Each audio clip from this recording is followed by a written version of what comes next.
sinususian, hindi na mapigilan at panay-panay na lamang ang pagluwal ng bata sa kanyang sinapupunan. Tila baga, utos ng hari na di mabali, sumusunod agad na walang pagkakatubili. Alipin ng laman at tuluyan ng nalunod, hindi na nakaiwas sa hagupit ng pagsubok. Lagi nangangalabit kahit alam niya di na tama. Iba't ibang estilo ang nais niya magawa, ngunit hindi na nakontento sa estilo ng katipan. Kaya't nangaliwa mapagbigyan lang ang laman. Nais ko umiwas, nais ko umiwas, nais ko umiwas, nais ko umiwas sa ganitong temptasyon. Nais ko tumakas, nais ko tumakas, nais kong tumakas, nais ko tumakas sa ganitong temptasyon.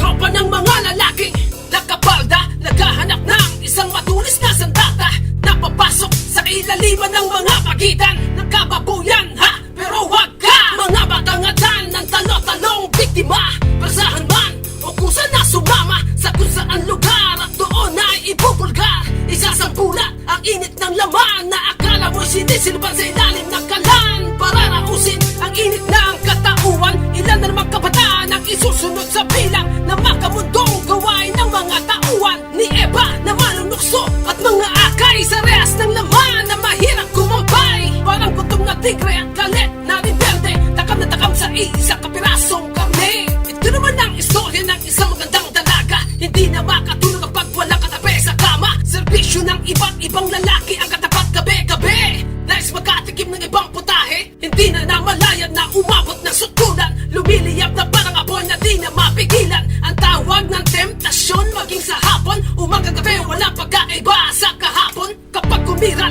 ang nagdiningas na damdamin, di kayang tisin, kaya't ito'y palalayain. Parang malamig na tubig sa kanyang pagkauaw, sa init na nadarama na nag-uumapaw. Daig pa ang kuneho na hindi makaulayaw sa tawag ng laman na lagi na lang nangingibabaw. Naging larawan ng isang buhay na kamalian, naging alipin ng tinatawag na laman. Nais ko umiwas, nais ko umiwas, nais ko umiwas, nais ko umiwas sa ganitong temptasyon. Nais ko tumakas, nais ko tumakas, nais kong tumakas, nais ko tumakas sa ganitong temptasyon.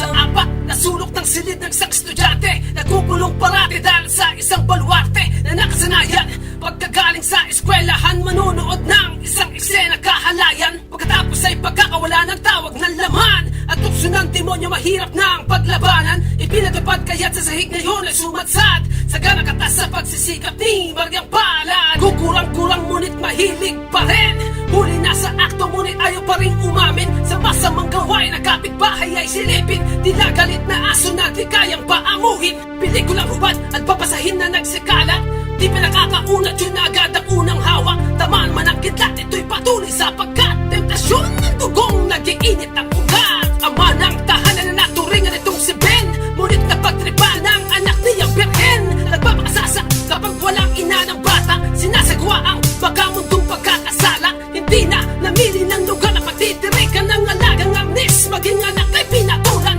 Hanggang ngayon'y umiiral ang ganitong klaseng kayupan, lahat talo-talo sa tawag ng hayop na laman. Nais ko umiwas, nais ko umiwas, nais ko umiwas, nais ko umiwas sa ganitong temptasyon. Nais ko tumakas, nais ko tumakas, nais kong tumakas, nais ko tumakas sa ganitong temptasyon. Marami nagkapataan ng nalululong sa RG, all of them have lost their virginity. One by one, hindi yan ang usapan. Pagpunta mo sa party dyan, ikaw ay pipilahan ng mga kalalakihan na may maduming pagdanasa sa tinatagong kuwit sa pagitan ng mga hita. Consequence na makukuha mo bago mo makamit ang nag-iinit na mundo.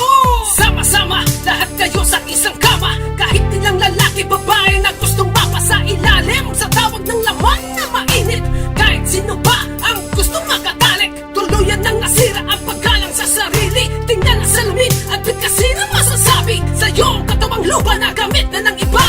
Ika'y kahihiyan sa lahi ni Maria Clara. Malalim na pang-unawa ang kailangan natin napon, na taong nakarinig sa lahat ng aking tinugon. Pagkat tayo ay tao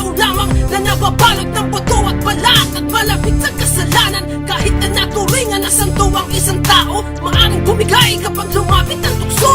Parang manok na tutuka sa sariwang palay, hindi palalampasin sinong magbibigay